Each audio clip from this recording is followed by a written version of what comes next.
Good afternoon, everyone.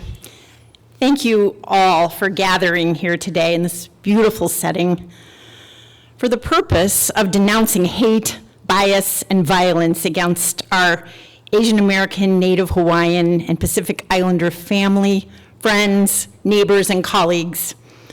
To our hosts, Mari, Anne, and all the rest of you who put this event together, I'm honored to be invited to stand with you in solidarity against the rise of hate in Oregon. We will not tolerate this cruelty and malice here in our state.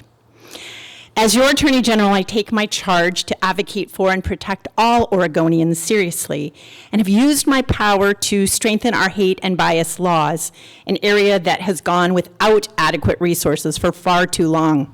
But before I get into the legal reforms we've led at the Oregon Department of Justice in the past few years, I first want to say that our state is just not complete without the friendships and contributions of Asian American, Native Hawaiian, Pacific Islander friends and members from these immigrant communities. We must ensure that you truly feel not only safe to go about your daily lives, but wholeheartedly are accepted and cherished as part of our community with equitable representation and respect at all times.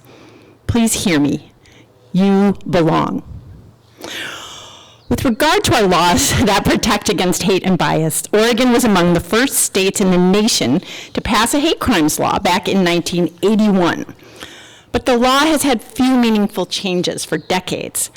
So after hearing directly from Oregonians impacted by hate and bias, my office organized a task force of community members, advocates from populations impacted by inequity, and criminal justice experts to study hate-motivated crimes and recommend changes to strengthen Oregon's dated law and our ability to adequately respond to victims. In 2019, the legislature passed our task force's recommended bill, Senate Bill 577. And this new law included changes in the statutory language from intimidation to bias to better reflect the behaviors occurring around the state.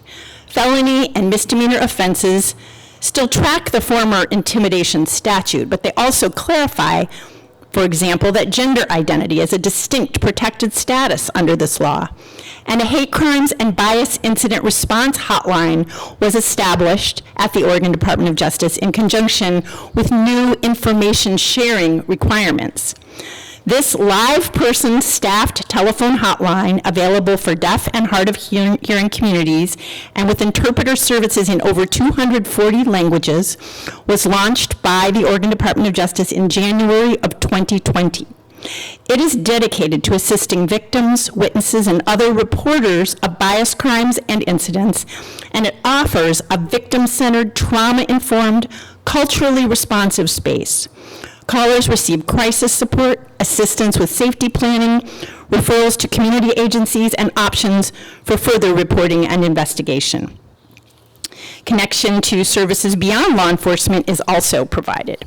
And since the hotline opened on January 2nd, 2020, we have received 1,682 statewide, that is, reports of bias and hate. Reports are largely race-based bias, overwhelmingly targeting victims who identify as Black and or African American. However, bias against those who identify as Asian American, Native Hawaiian, or Pacific Islander rose early during the COVID-19 pandemic, and again after the insurrection in Washington, D.C. in January of this year.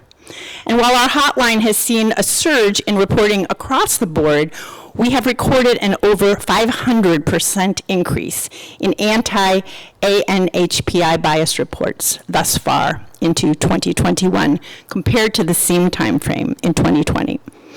And I'll also note that bias targeting the ANHPI communities is more violent and more criminal than bias targeting most other communities, because we track bias incidents, which have a separate definition from bias crimes. This reality is severely alarming and intolerable. Together, the Oregon Department of Justice, the Oregon District Attorneys Association, all the different offices around the state, and all Oregon law enforcement agencies are collecting and sharing this data as required by this new law with the Oregon Criminal Justice Commission in order to track hate and bias throughout our state. And this collective information is absolutely necessary to allow our offices to effectively respond to hate and bias in Oregon and hold these perpetrators accountable. And our reports are available from the Criminal Justice Commission with all this data. Actually, we're tracking monthly now. Truly rooting out hate, violence, and white supremacy in our communities takes more than actions by individual groups. It requires every one of us to take small steps and big steps to disrupt its impact on our institutions and communities. And it's with this belief that our Civil Rights Unit at the Oregon Department of Justice, in addition to overseeing the hate crimes hotline, has helped create the Law Enforcement Bias Response Toolkit, which is a hallmark resource for law enforcement's response to bias victims.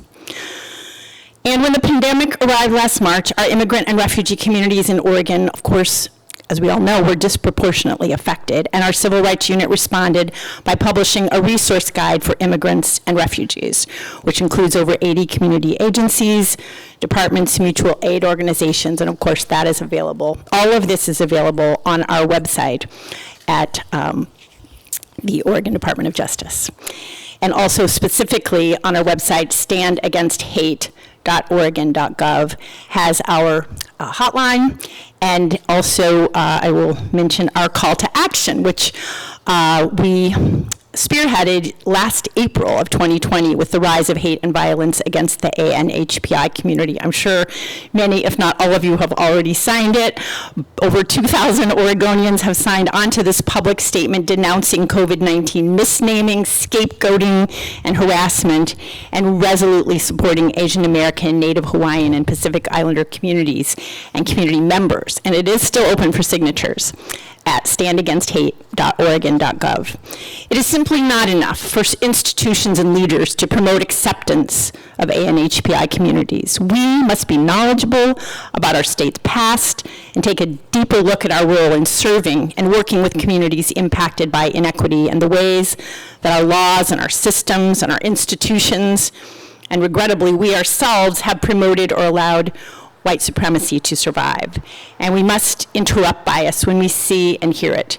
And this means actively fighting against the repeated, harmful, demeaning, scapegoating, othering, and violent discrimination and hate that folks from ANHPI communities experience. From my view, the most impactful institutions are willing to be held accountable to our past, giving space to remember our failures and to celebrate our victories. Ultimately, that recognition gives space to recommit to the promise of justice for all. The importance of highlighting and celebrating the resiliency and the perseverance of the ANHPI communities in Oregon cannot be understated at this time, as we face a rise in hate crimes perpetrated against people of color across our country and in our state every day.